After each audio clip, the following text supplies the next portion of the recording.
શ્રી હનુમાન પુરાણ પુષ્પ 5। ગર્ભ ધારણ કર્યા પછી અંજની દેવીના હર્ષની સીમા ન રહી।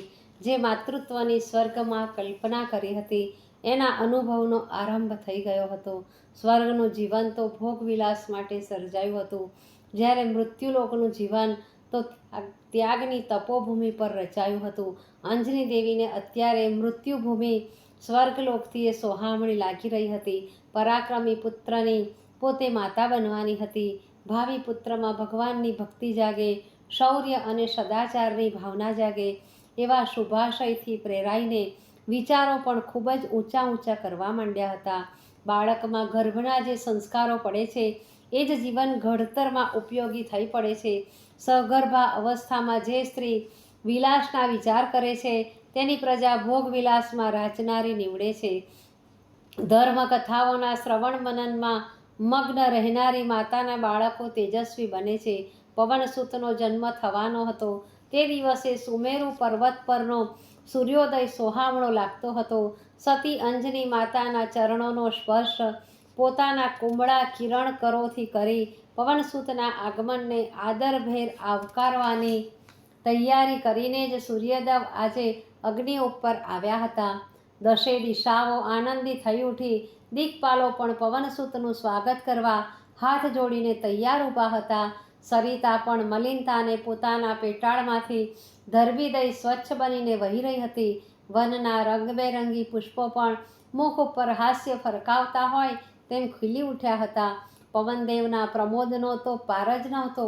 પોતાનો પનોતો પુત્ર આજે અગ્નિ ઉપર અવતારવાનો હતો। ત્રિલોકમાં પવનદેવની યશગાથા ફેલાવાનો હતો। પવનદેવ પોતે પણ શ્રમિત અંજની દેવીને ધીમો અને મીઠો વાયુ ઢોળી રહ્યા હતા અને પવનપુત્રના પ્રાગટ્યની એ સુવર્ણપળ આવી પહોંચી।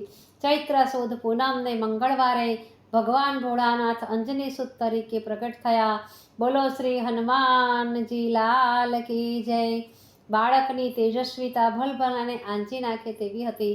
તેમના પીળા વર્ણ પર વનરાજ કેસરી જેવી રોમાવલી છવાયેલી હતી। આંખોનો રંગ પણ પીળો હતો। કાનમાં સુવર્ણ કુંડળ શોભી રહ્યા હતા। મસ્તકે મણિજડિત મુગટ હતો। ખભે જનોઈ હતી। લંગોટનો કછોટો મારેલો હતો। હાથમાં વજ્ર ધારણ કરેલું હતું। કેડ ઉપર મુંજની કઠી મેખલા શોભી રહી હતી। પુત્રનું આ અનુપમ સૌંદર્ય જોઈ અંજની દેવીના આનંદની અવધિ ન રહી।